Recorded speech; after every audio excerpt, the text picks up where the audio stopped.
Are you serious? Are you serious? We have an urgent information coming out of the Persian Gulf, if you will. The Republic of Iran threatens to sink U.S. warships. This is according to an article at the Crusader Journal, which I'll put the link below. But according to the Iranian state-controlled media, a top general of the Islamic Revolutionary Guard Corps was quoted threatening U.S. warships in the area if they were to approach the Islamic Republic of Iran. Quote, "We have informed Americans that their presence in the Persian Gulf is an absolute evil."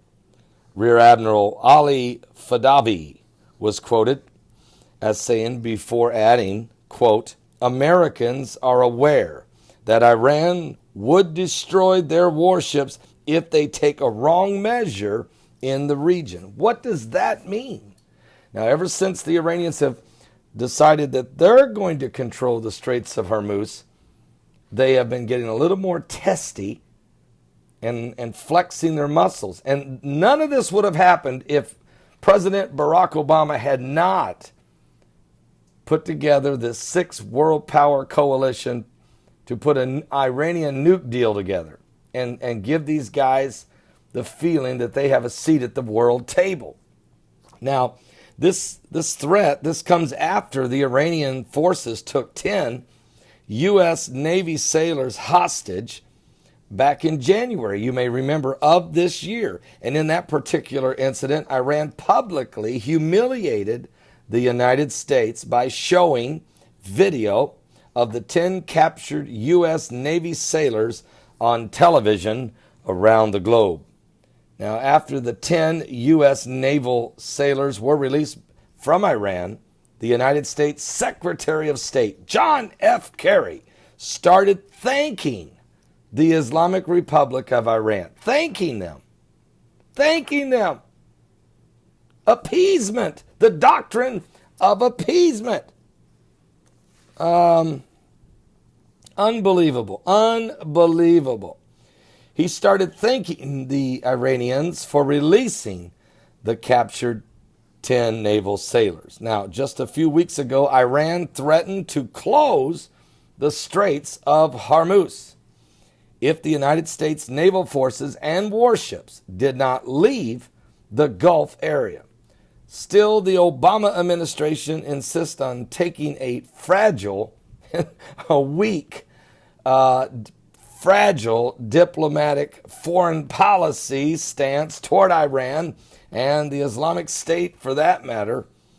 Quote, "There has never been normal conditions in the Persian Gulf, and Americans can feel the presence of the Iranian Revolutionary Guard Corps," said, and its naval forces at any spot, said Rear Admiral Ali Fadavi. You know, his name is almost like some type of a cheap wine, you know. Ali Fadavi. Iran's great power has forced the United States to consider creation of deterrent capabilities. Really? Are you serious? The recent threats from the Islamic Republic of Iran underscores the recent news reports that the Obama administration knowingly deceived the American public. That's according to the Free Beacon. On the details of the Iranian nuclear deal, Obama administration just doesn't seem to be taking threats to America or American foreign policy seriously anymore. No, he's in a lame duck. He is a lame duck president. He has always had the doctrine of appeasement. He has drawn many red lines in the sand, none of which he's backed up. And now the Iranians know that there's a new sheriff coming to town.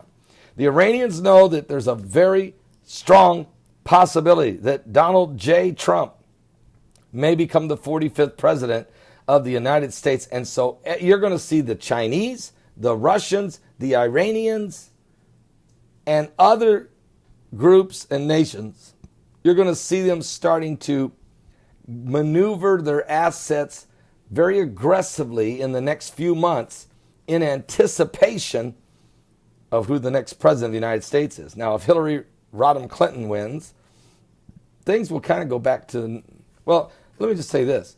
If Clinton wins, then the continuation of the Obama administration weak appeasement foreign policy will not only continue, but get worse. I mean worse. You talk about weak. If Trump wins, people realize he's not a guy that draws red lines and don't keep them. And so his foreign policy will be a lot like the incoming Ronald Reagan foreign policy. Trust but verify,